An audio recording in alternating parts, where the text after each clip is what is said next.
Hello and welcome to this special edition of the Organic Gardening Podcast. I'm Fiona Taylor, and here at Garden Organic, we decided to kick off the new year by talking to a very good friend of our charity.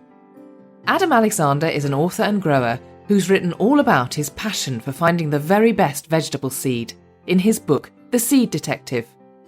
Adam's seed search has taken him around the world, and his stories are so fascinating that we felt he deserved his own special edition. Regular episodes of the Organic Gardening Podcast will resume in February, but for now, I'm off to talk to the Seed Detective.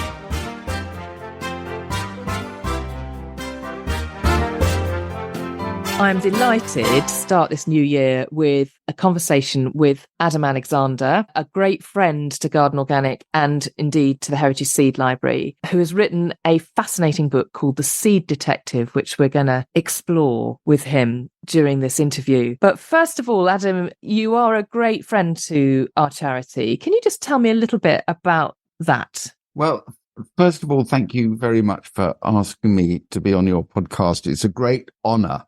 And I'm delighted to be able to share some of my stories and understandings with you. It all began in terms of my relationship with the Heritage Seed Library, particularly. With Garden Organic, it goes back a long, long way, at least probably 40 years. And I probably, like most people who have joined the Heritage Seed Library, was interested in those free packets of seeds that I could pick into every year. So I just, in a fairly random sort of way, would get my annual fix of these heritage and heirloom varieties that were held by the library. But it very soon became obvious to me that I could do more and be much more sort of proactive for the library. And I write about, in the introduction to my book, I write about what got me started with seed saving rather than just being given seeds and trying to grow a few myself, was that introduction, that encounter rather that I had with a pepper in, of all places, Donetsk back in the late 80s, set me on a path which was to, first of all, a path of deliciousness. I'm not interested in growing things that don't taste good. No, okay, fair enough. Good point. And I also think it's kind of what our sort of Neolithic ancestors who first started to domesticate plants, they were driven by the same thing. You know, you wanted to grow things, first of all, that they needed to feed you. But if they didn't taste good, why would you grow them? And that quest for deliciousness evolved quite quickly into a quest to really understand what the social and cultural implications and values were of local varieties, particularly heritage and heirloom. And at that point, it seemed to me that I really should be using some of my knowledge and increasing expertise in seed saving to be able to apply that to the Heritage Seed Library, which is why I became a seed guardian many, many years ago. We have around about 190 seed guardians, and they are given a different variety pretty much each year to grow on for us. And these are amateur gardeners, generally, who have a real passion and a real expertise, and they have learnt the art of conserving seed in a way that means that when they grow it on in time for harvest, it doesn't cross-pollinate. It doesn't in any way sort of deviate from the original. And every time, of course, heritage seed, and in fact, any open-pollinated seed is sown, it gets stronger.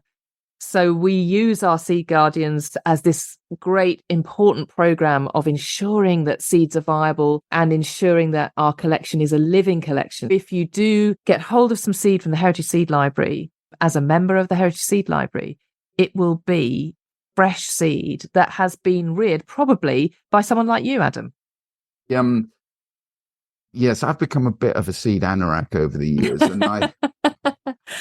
nothing wrong with that. I'm a fledgling anorak. I can see the obsession and I can see the value of belonging to the Heritage Seed Library. You know, if you joined 40 years ago, I mean, we're 50 in 2025. So you've been with us from pretty close to the start. Well, yeah, fairly early on. I think the other thing about why it's also, I always encourage people to save their own seeds. There are lots of very, very good reasons to do it. Well, apart from the sort of ecological reasons and this idea of maintaining genetic diversity and these varieties which can so easily be lost. And these are things that I've come across in my travels over the years, sort of trying to find delicious and lovely local varieties. But there are many other reasons to do it, which I think are really, really important. So when we save seeds, and particularly when we do it year after year after year, as you said earlier, one breeds in resilience and local adaptation. And so I find that because I've been doing it for so many years, that I have a number of varieties, including many from the Heritage Seed Library, that are very well adapted to growing in my little corner of Southeast Wales. And so they tend to be earlier, more prolific. And when one is also selecting seed from the fruits of one's labor, which actually have traits that one is really keen in conserving and maintaining, we are really doing an important job of conserving this genetic diversity, which we need if we're going to have a resilient future of food production. But there are other very important reasons. And to me, one of them is memory. When we buy a packet of seeds, it's just a packet of seeds. And yes, it may have a name on the label of a variety that we might know, but it's not ours. And as soon as you sow it and you grow it and you enjoy it, and then you save the seeds and you grow them the next year when you go into your garden, you are reminded, you remember where it's come from, why it matters to you, what its special qualities are. And that becomes memory. And for me, I'm lucky. I mean, I have maybe 500 varieties of vegetables in my collection, many, many of them from the Heritage Seed Library. And I'm not growing them all every year, maybe 150 varieties a year. So when I walk through my garden, I'm traveling around the world. And I've been lucky enough to walk around your garden with you. And just for people listening, it sounds enormous, but it's not actually that big. I mean, this is the thing that's so extraordinary about seed saving, is that you don't need that many plants each time. You can do things with quite a small number of plants. So you can then have a huge number of varieties potentially within quite a small space. So can you describe to us your growing area? It's actually very small. I can just give you the numbers. So I have 2 polytunnels that are 30 foot long by 15 foot wide, and I have a 12 foot by 8 foot greenhouse.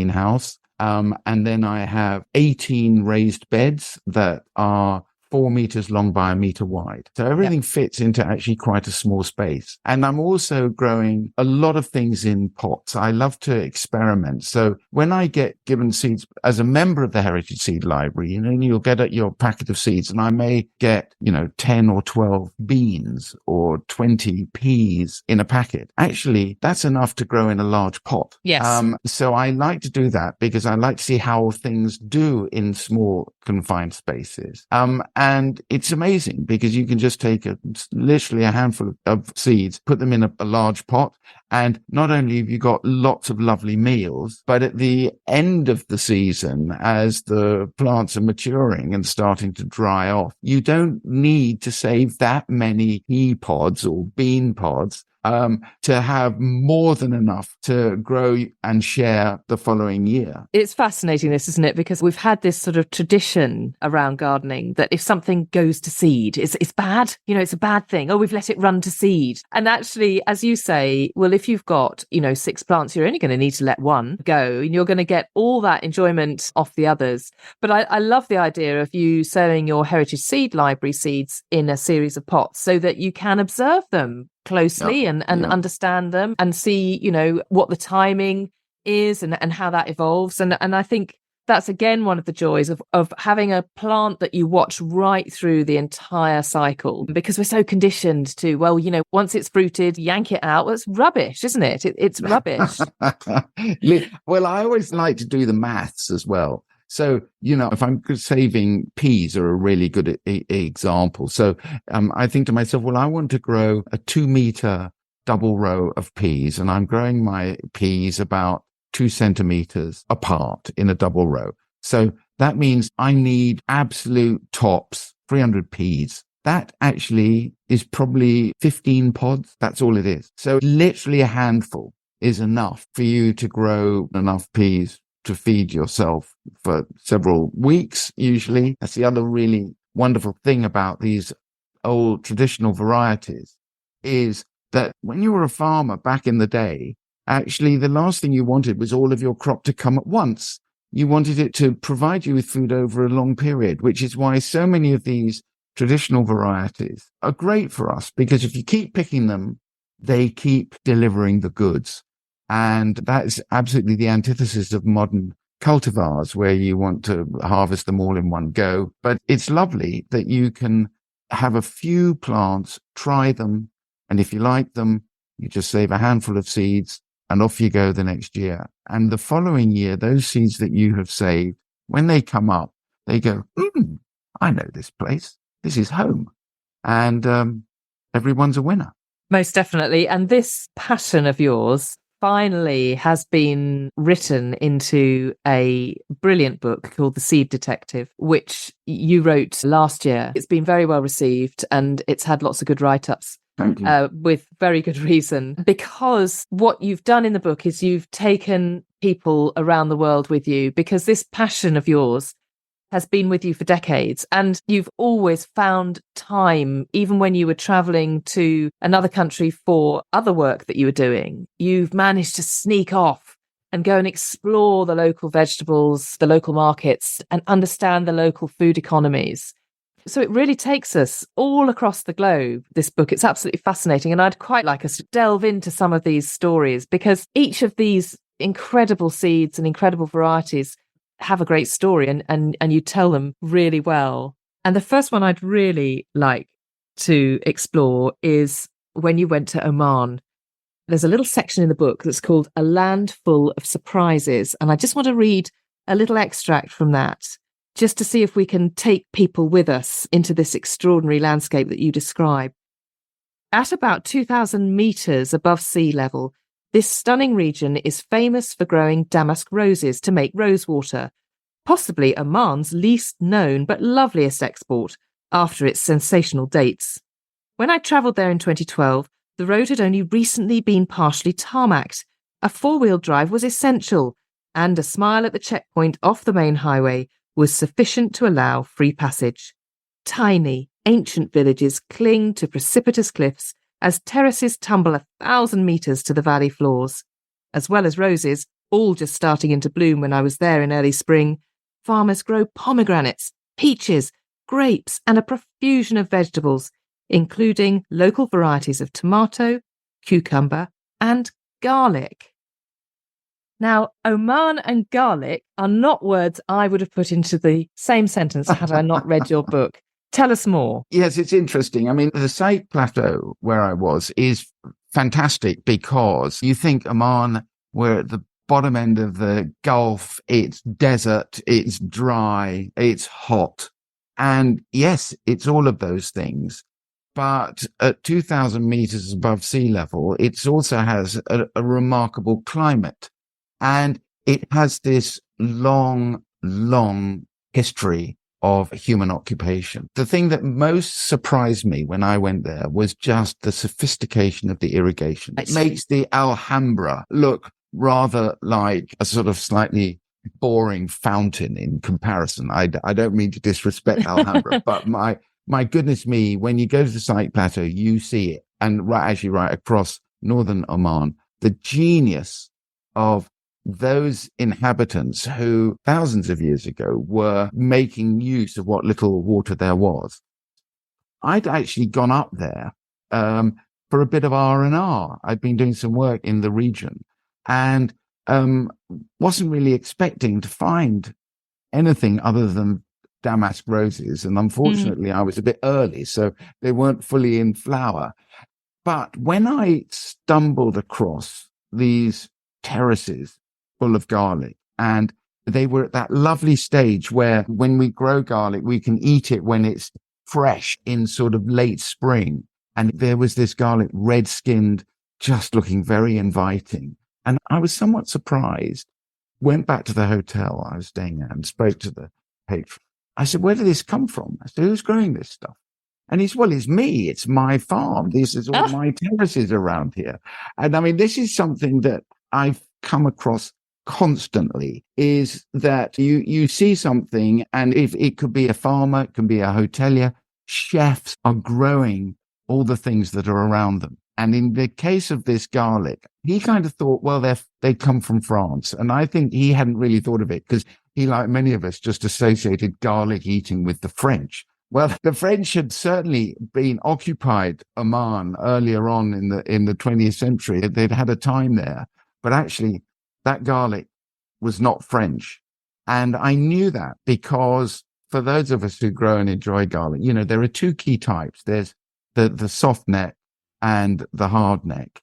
And they have two areas of domestication that are apart. So the soft neck comes really from Central Asia and the northern part of Indochina, and the hardnecks come from the southern part. And I thought to myself, how did they get up here? And it made me think about one of the things that's so important about these local varieties is they tell us so much about civilization. It's our story, and it becomes part of that food culture. And I see this again and again. If you think thousands of years ago, people were on the move, and the Middle East is really an important part of the world for food because it's part of the Fertile Crescent, which is sort of Eastern Mediterranean, and the Near East is what makes up the Fertile Crescent.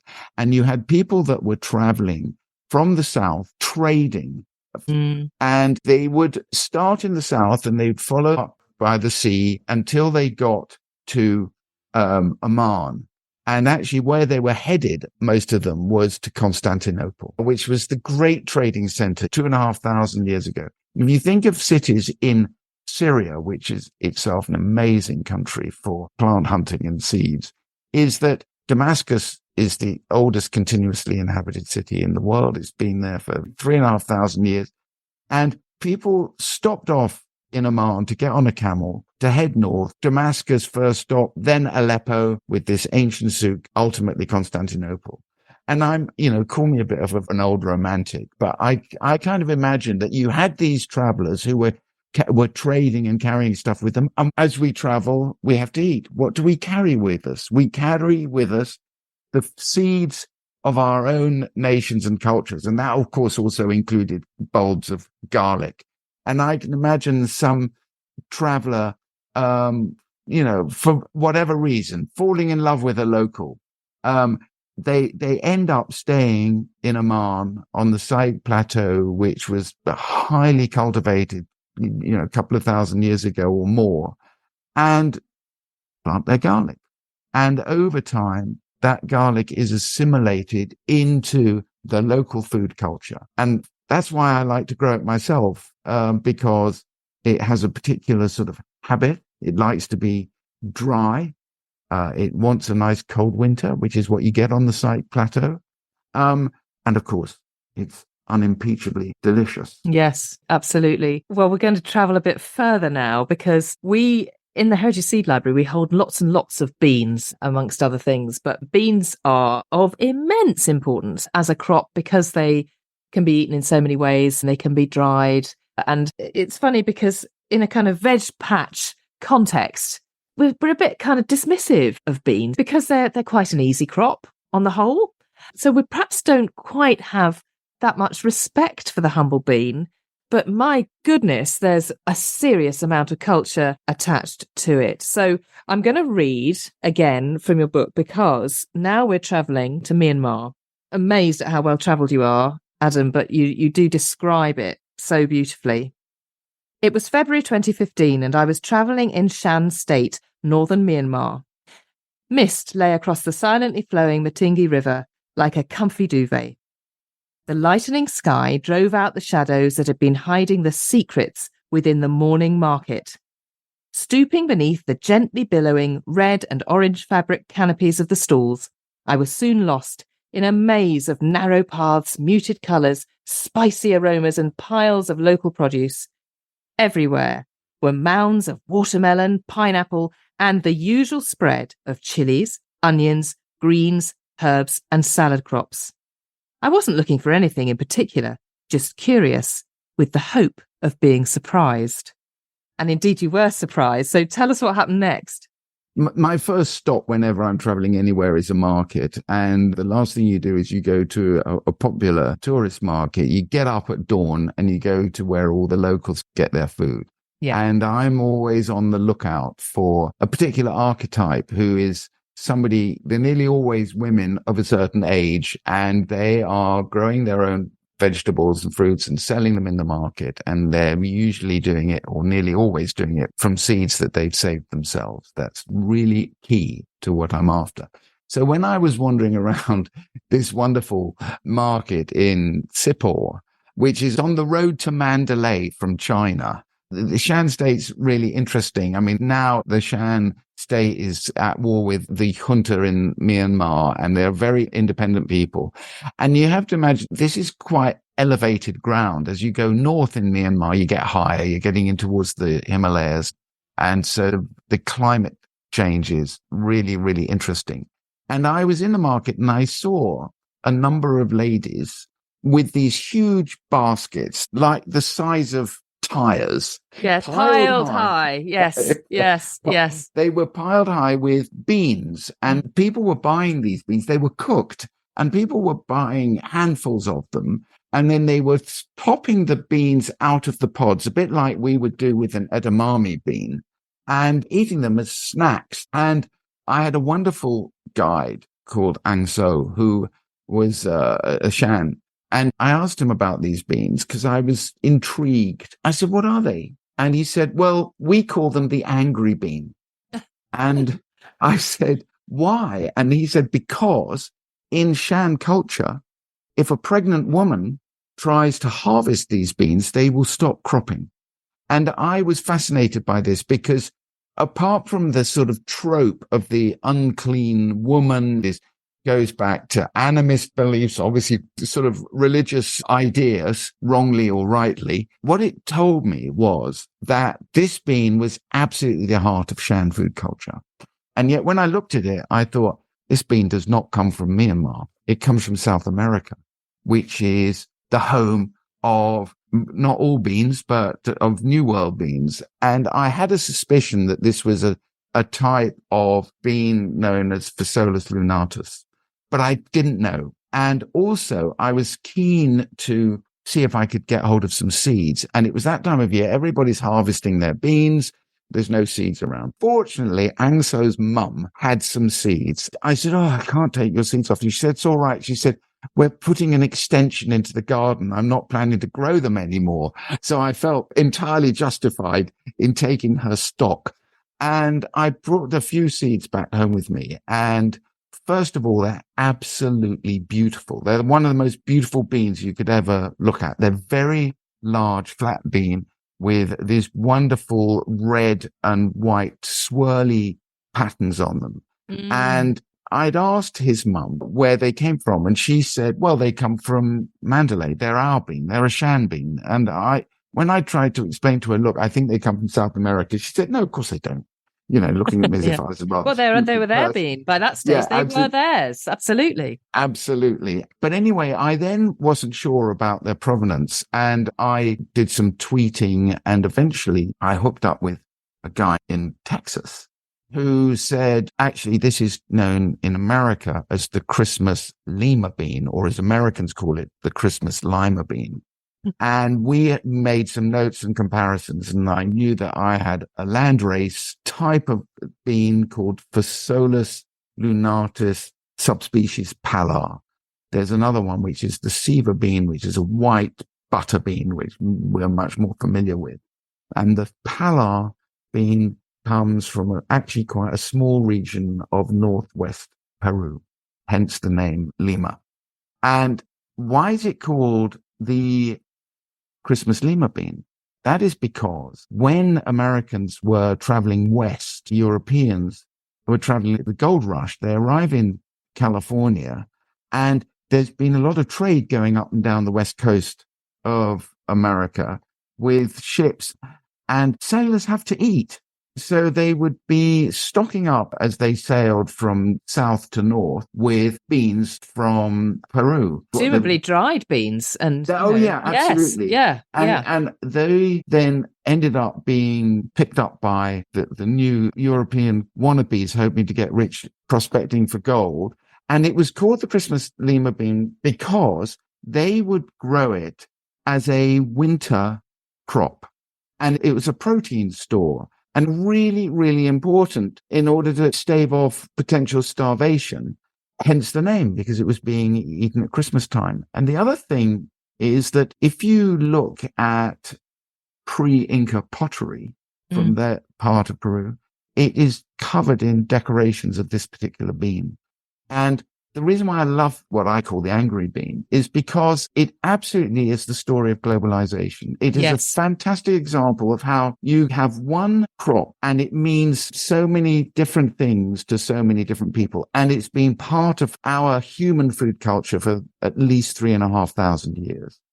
And how did it get from South America to Myanmar, you ask yourself? And that was to do, again, with globalization and colonization. That the Spanish, when they conquered Mexico, started a trade called the Manila trade that ran from Acapulco into the Philippines.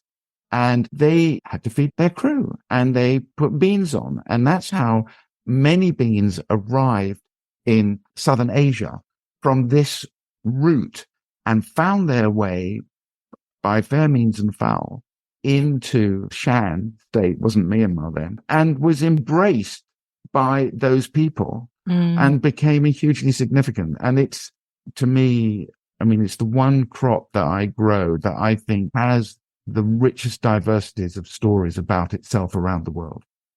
The vital importance of beans. Very, very important. We should be eating pulses every day. I try to.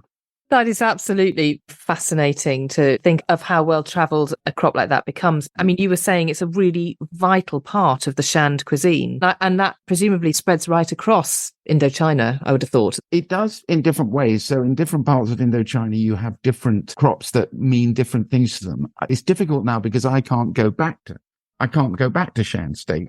You can't get into Myanmar. I've been back to Sipor a number of times. And when I first went, there were several women selling this bean.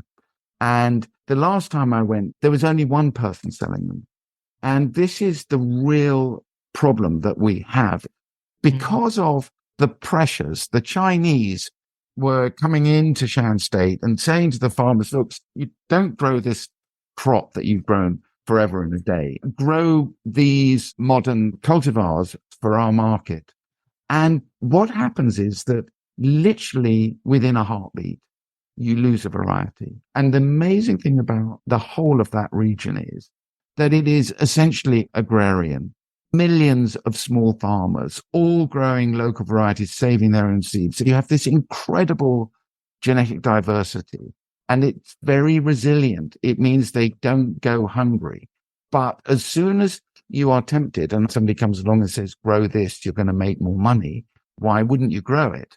But actually, in doing that and then abandoning those traditional varieties, you have reduced the gene pool. You've actually hooked yourself into a business model where you're no longer in control. And this is very, very troubling. And I've seen it not only with Christmas lima bean, but with many other crops. And I write about in the book that, sometimes there, but for the grace of whoever, they wouldn't be there anymore. But we can talk about that as a prime example of that sits in the Heritage Seed Library right now. We will come to that in just a moment, but I think it does just demonstrate the vital importance of seed conservation, because Absolutely. You can't just assume it's going to happen. In 100 years, we will lose these varieties because people will find other ways to make a living.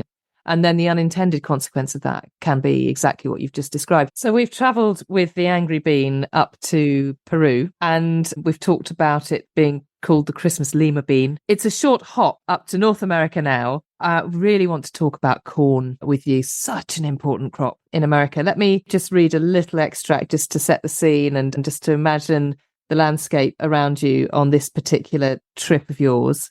Highway 264 runs east to west through northern Arizona, the southern heart of the Navajo Nation. A landscape of vast rolling plains, which, with every rise, reveals another desiccated landscape of canyons, ridges, and buttes. Ribbons of trees growing alongside empty washes of dried-up beds await the nourishing fury of the next flash flood, which will arrive during the brief rainy season of high summer. The roads were empty, straight as a die through the basins and then sweetly curvaceous as we climbed the ridges. At each summit, we were presented with stunning views of a land that seemed to go on forever. So where are you, Adam? Well, I was en route into the Hopi Nation, and the Hopi Nation actually lives within the heart of the Navajo Nation in Arizona. And I was particularly interested in the Hopi, who are remarkable people because, first of all, there aren't very many of them left. They have been the victims of wars across the whole of North America because indigenous people were constantly fighting each other, then followed by the invasion of Europeans. The Spanish started it all and then followed by other Europeans who effectively performed a form of genocide on many Native Americans and particularly the Hopi. So the Hopi are not particularly well disposed to incomers and strangers, but I was really keen to meet them because maize is one of the most remarkable crops. It's also the domestication of maize is a remarkable story that happened in southwest Mexico about 4,500 years ago. And to me, it's a story of the genius of our Neolithic farmer ancestors who, driven by curiosity and all the other external forces acting on them to try and improve the food supply, were able to select from a series of really interesting mutations that happened to another entirely different crop called teosinte to end up with this unbelievable diversity of varieties of maize. There are literally thousands of them. It's interesting, isn't it? Because, of course, we instantly think of the bright yellow kind of buttercorn cobs, which are utterly delicious, but we tend to only eat them one way. And yet this extraordinary crop can do so much for us. What did you find? What did you discover? I was particularly keen in trying to discover more about, to me, one of the most remarkable mazes of all, which is blue Hopi maize. And the reason for that is that the Hopi, they're farmers, and it's a matriarchal society. The women own everything. They make all the decisions, and they are growing in a hyper-arid environment, which is unbelievably challenging. You know, when you have 2 or 3 inches of rain a year, you've got real problems trying to feed yourself. And the amazing thing about the Hopi is how maize is so important in their sense of identity and culture. And because they're a very private people, it's actually really hard to get to talk to Hopi farmers. I was actually in another town called Wilmslow in Arizona, talking to a chef there who was working with native foods with the Navajo about trying to meet up with some Hopi farmers. And he said, good luck, Adam. You're not going to get anywhere. But he said, there is a place in the second mesa. There are 3 mesas where the Hopi live. And he said, in the second mesa, he said, there's what I'd call a sort of souvenir knick-knack shop where I understand, you know, they sell a few bits and pieces and you never know what you might find.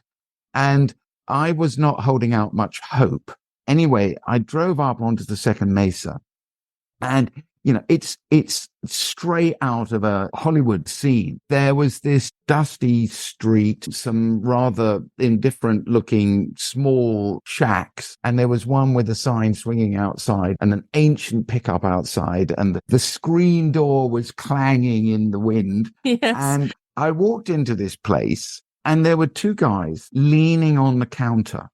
And one was this giant Hopi. And next to him was a little white guy from Illinois. And the two of them were reading an article in Scientific American about the domestication of maize. And it was just one of those extraordinary, you make your own luck in this world. It was real serendipity. This was an article that I was using for research when I was starting to think about writing the book and understanding more about the domestication of maize. It was just extraordinary. I said, I don't believe it. I know this article. And so suddenly we're talking about maize. And I said, look, I'm really interested in blue maize and I'd really love to try and grow some. And I could grow it in a polytunnel by not irrigating it and just to see what would happen. And there was this sort of noises off in the kitchen of somebody baking. There was much clanking going on. And Joe, who was the guy from Illinois, was married to a Hopi, Janice, and he shouted, Janice, there's this guy from England. He's after some of your maize. And I thought, oh no, this is not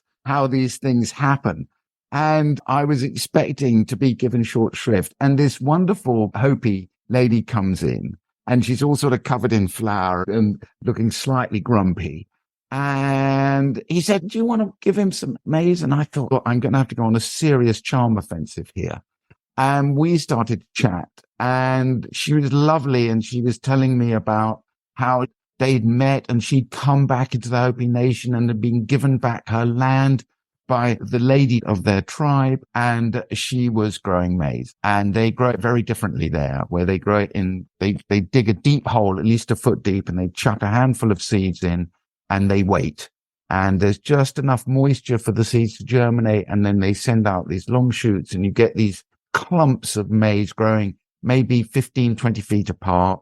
And they have long leaves that hang down so that they shade the ground and they're quite short. And you get these wonderful, deep blue cobs. And she said, sure, I'll give you some maize. She disappeared out into the kitchen. She came back with a small bag full of maize. And she said, oh, by the way, here are some teepery beans. These are my teepery beans. They're white. And teepery beans, which there are some in the Heritage Seed Library, are really important because they grow without irrigation. And it was fantastic. I mean, I was gobsmacked. I was wiping the tears from my eyes and the lump from my throat. It was a wonderful thing that she did. But one of the reasons why the Hopi are very reluctant to share their seeds is because the blue maize is so important. If you are a young Hopi boy and you have fallen in love with the girl in the farm next door, she's got to like your maize. She's not going to marry you unless you bring into her family blue maize that is as good or better than what she and her family are growing. And so within the Hopi nation, you have these land races, which is what they all are, but they're all distinct. They're all different. And there are fewer of them these days. And this is a big problem because of the pressures of climate change and changing demographic. But there's still probably 20 to 40 different types of blue maize being grown in the Hopi nation. And this is all thanks to this incredible kind of relationship that they have with it. And that's why I love blue maize, because although I've grown it for fun and I can make blue polenta and it's wonderful because you just abuse it, you just put it in the ground and forget about it, is that it absolutely speaks to me of how this visceral relationship that people have with what they grow and eat, and why it's so important that we ourselves recover that relationship in our modern post-industrial country. If you were to describe the flavour of blue maize, what's the difference between that and the kind of standard corn that we're also used to? Well, of course, there are lots and lots of different types of corn. So you've got sweet corn and dent corn and popcorn. And blue maize is a milling maize. It's eaten dried. And it makes a very nice polenta. Hand on heart, put a gun to my head and said, does this taste any better or any worse than any other form of polenta that you've eaten? I couldn't tell the difference. But that's not what matters. What's important is it matters to them. So although I've grown it as an experiment and for fun and it's a talking point, it's very nice to eat, but it doesn't mean as much to me as it does to them. And I respect that hugely. What I will say, though, is the most delicious sweet corn that I've ever eaten and which I do grow is a Navajo sweet corn. And that is fabulous. That's a whole nother story about getting seed for that. I won't grow anything else now as a sweet corn. That's it. Navajo sweet corn is to die for. And you've discovered that, and you have then, managed to bring a pocket full of seed back and do the same at home and then enjoy it yourself, which again creates your own story. And you have many favorites, I know, and you have many great stories, but I happen to know that you are pretty passionate about peas, Adam. And I might just, if you'll forgive me for one more extract from your book. In 2014, I was on holiday in the region of Catalonia, known as Garrocha. It's a part of the Southern Pyrenees, which, like most regions of Spain, is fiercely proud of its food culture. Thanks to a conversation with my host about my quest to find local varieties of vegetables, he introduced me to a kindred spirit, Jesus Vargas. His small organic farm nestles in an idyllic fold of this region where he grows about 150 varieties of vegetables, almost all of which are native to Catalonia and northern Spain. Roaming freely through his vegetable garden, I came across a jungle of peas. You must have been in heaven. I was in heaven. And anyone who grows peas knows that there is a sort of moment when you're looking at the crop and those pods are beginning to swell and you think, got to try some of them. And that was the case when I met Jesus. And I mean, it was crazy, these peas growing in this huge jungle. And it was that time of year. And there in the jungle were so many pods and they were long and just fattening up. And I said, oh, Jesus, would you mind if I try? He said, help yourself. And I tell you what, that was a wow moment. And these peas are just fabulous. I then asked, like everybody I meet when I'm learning about what it is they grow, I said, well, tell me this, what's the story? And he said, well, this pea was bred by my wife's grandfather and named after her grandmother, Ep1. And that's a very familiar story because I am a bit of a peanut. And and pea breeding was an obsession in the 19th century, both amongst amateur growers and commercial breeders. Jesus's wife's grandfather was this kind of generation of farmers and breeders who were really into growing and developing their own varieties. And he came up with this pea. And I said to Jesus, oh gosh, this is just wonderful. Would you like to take some home with you to grow? Are you kidding? And he gave me some peas. And I said, these are just really, really interesting and important. Who else is growing them? And he said, well, nobody's growing them, just me. And I said, Jesus, my friend, what happens when you shuffle off this mortal coil? And he said, well, I don't know. He said, the kids aren't that interested in taking it on. Maybe somebody will have them. And I thought, no, that can't be allowed to happen. Anyway, I brought these peas back home and I grew them. I mean, first of all, I need a ladder to be able to harvest them, the ones at the top, because they'll grow to 3 meters. And they are really interesting. The bees absolutely love them. So they are just covered in bees when they're in full flower, which is lovely. But most importantly, you get these big pods with these big, super sweet peas. And I wanted to be sure that they were safe. And I knew that I could grow them and I could share seeds. And I did talk to Katrina Fenton at the Heritage Seed Library. I said, look, do you think you'd put these into the system and tell me what you think? Are they distinct? Are they really different? And they did that at the Heritage Seed Library. And 2 or 3 years ago, they said, you're right. This is pretty special. And they are now held by the library. And when they're in the catalogue, members can get seeds. So now that's safe. It ain't going anywhere. But what's also really exciting is that because it's now being grown in lots of different places, it also will become, over time, there will be land races of it.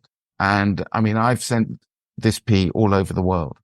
And that it's like all of these open pollinated, very genetically diverse heritage and heirloom varieties, that it's going to be able to fit like into the locations it finds itself. And I just hope that it will continue to be grown widely in its native homeland of Catalonia, which reminds me I need to tell Jesus to start sharing some more seeds. And I mean, this is a phenomenal passion of yours that has taken you around the world, has encouraged you to meet all sorts of people and, this incredible shared passion. But, you are an amateur. You are somebody who has seen this and has been sort of seized by it. And you've then been moved to write about it and to explain it. And although you said at the beginning that you were initially motivated by deliciousness, would you say now that you are motivated by something different? It's still got to taste good. I mean, now I'm really interested in the future. The book is about where our vegetables came from, the story of domestication, and also their place in human story. But it takes us to where we're at now. I think what I'm really driven by now is how this incredible germplasm that is held within the Heritage Seed Library and all this great diversity of local varieties and also commercially bred varieties that maybe have gone out of fashion are the building blocks, the fundamentals for how we really ensure that we have a sustainable source of food as the climate changes. Because these varieties that we're growing, and particularly as seed savers, as we continue to save them and grow them and share them, what we're also doing is we're also becoming sort of evolutionary plant breeders, that these varieties do change and they're not frozen in time. That's very important. One wants to be able to keep the base genetic material intact so that we know what we're working with. But as they start to be grown by others and shared, things happen and they become more adapted. And that, I think, is, to me, the most important thing now. Sure, they've got to taste great, but it doesn't matter how good they taste. If they can't grow in a climate that is becoming more extreme, that doesn't solve our problem. Adam, thank you so much for walking us through all that and for so eloquently setting out why what we do at the Heritage Seed Library is of real significance, particularly in the face of adapting to climate change, which is upon us, the need for us to keep up with changing conditions to ensure that the seed that we hold is resilient. But you do that too with the seed that you hold, and you do that with a whole family and a whole global network of people who care about this and who understand the vital importance of it. And sometimes it feels a little bit like we're the voices in the wilderness, doesn't it? But I think you have really brought this whole issue so much to life through your wonderful book, The Seed Detective. And I would really encourage anybody listening to read it, because it is a wonderful book and it's full of stories and places. And actually, most important perhaps of all, it's full of people. Because it's people who are at the heart of this effort. So it's just been a huge privilege to talk to you and to dive into this issue. Well, thank you, Fiona, and it's the pleasure, I assure you, is all mine. It's been lovely. Thanks so much for listening, and thanks to Adam Alexander for joining us on this month's podcast. You can get his book, The Seed Detective, at all major book retailers. If you'd like to hear more about the Heritage Seed Library and becoming a seed guardian for us, visit gardenorganic.org.uk/HSL. That's it for now. My thanks to Kevin MacLeod for the music. Until next time.